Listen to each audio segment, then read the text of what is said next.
인문학이 굉장히 효용이 없다, 쓸모가 없다. 사실은 4년 내내 해도 부족하거든요. 아무리 능력이 뛰어난다 하더라도 같이 모였을 때 할 수 있는 일은 별로 없습니다. 남의 얘기를 경청하고 근거를 대면서 설득력 있게 기업에서 요구하는 가장 핵심 역량하고 맞닿아 있어요.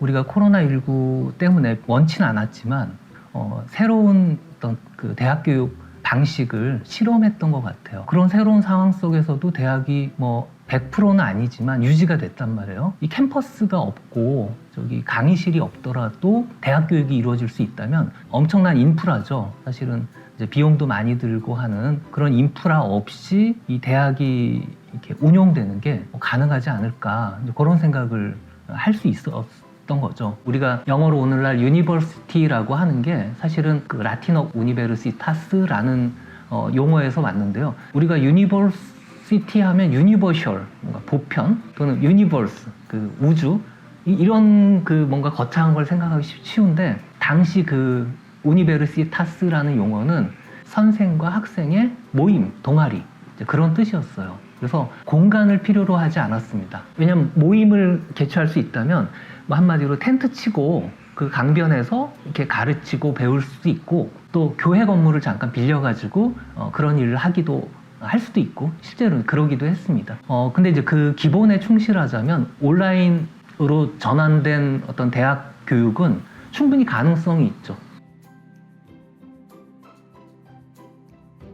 요 주제를 이제 연구해봤는데, 그 연구하면서 과거에 그 리버럴 아트라고 이제 부를 수 있는 그런 서양의 전통이 있다. 아르테스 리베랄레스, 이렇게 라틴어로 불렀는데요. 거기에는 문법, 수사, 논리라는 세 가지 학문과 산술, 천문, 기하, 음악이라는 네 가지 어떤 분과, 요게 이제 함께 교육된 그런 시스템이 있었습니다. 그 이제 앞에 있는 문법, 수사, 논리, 이 3학은 오늘날 그 우리가 인문학이라고 부를 때 이제 언어, 이 문사철, 거기에 해당되지만, 사과라고 불렸던 산술, 천문, 기하, 음악, 이런 것들은 거기에 딱 국한되지 않아요. 왜냐하면 수학이기도 하고 예술이기도 하고 또 자연과학이기도 하고 조금 확장하면 사회과학이기도 한데, 그런 것들이 리버럴 아츠 전통에서는 함께 중시됐었는데 지금 좀 아닌 것 같다. 그러니까 너무 이제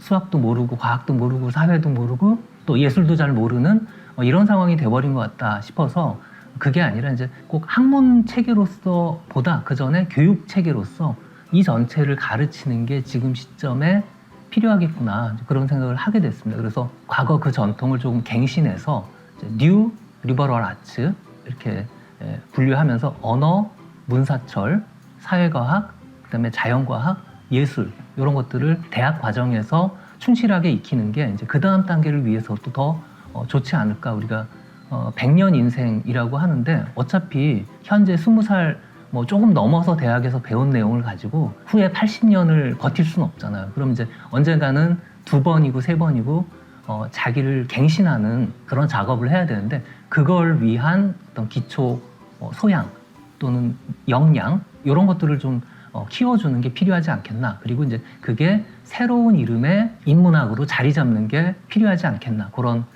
제안을 해보게 됐습니다.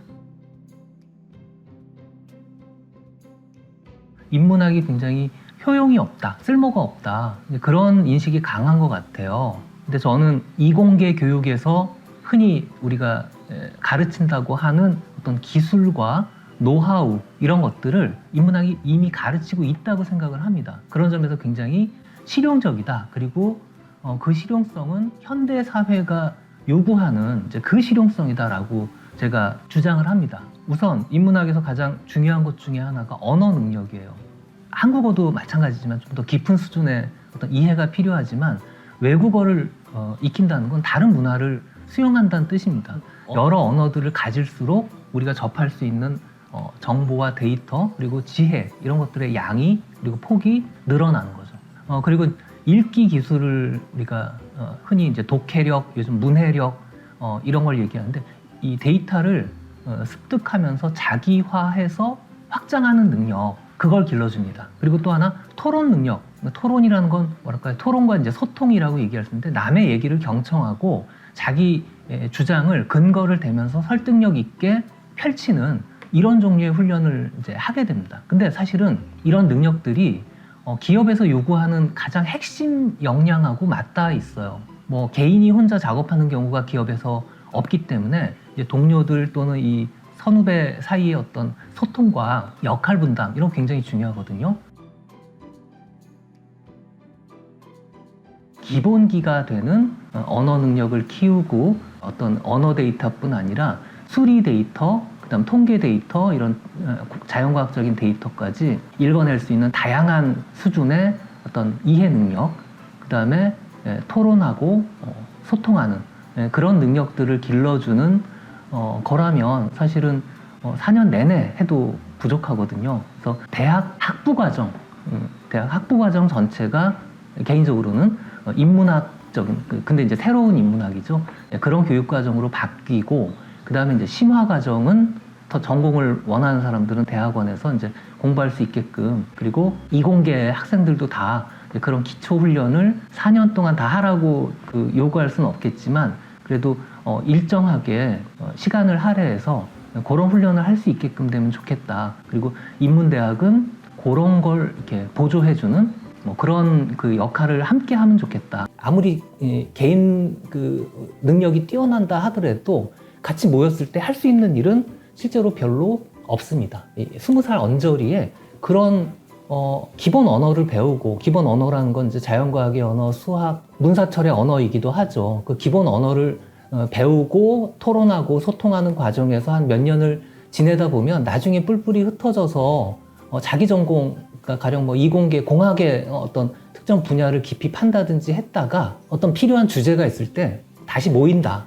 치면, 그때는 옛날 기억을 더듬으면서 금방 어떤 소통이 가능하고 문제에 대한 공유가 가능하고, 그러면서 이제 각자 이 개인 전문 역량을 발휘해서 해결책을 내는 게 가능하다. 즉 협업이 가능하다.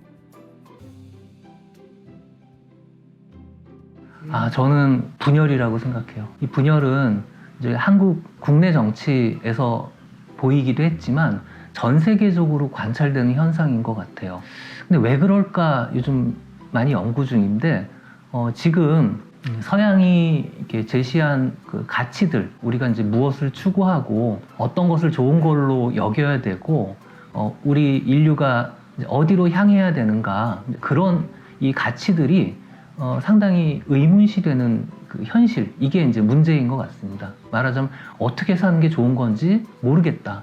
이제 남는 거는 그냥 돈 많이 좀 벌었으면 좋겠다, 돈이 많았으면 좋겠다 말고는 우리가 그 다음을 얘기하지 못하는 것 같아요. 그럼 저는 이제 질문하는 거죠, 인문학적으로. 그래, 돈이 많은 거, 뭐 나도 돈 많은 거 좋다. 근데 돈이 아주 많아서 더 이상 뭐 돈 버는데 그 시간을 쓸 필요가 없을 때, 그럼 그때는 어떻게 살래?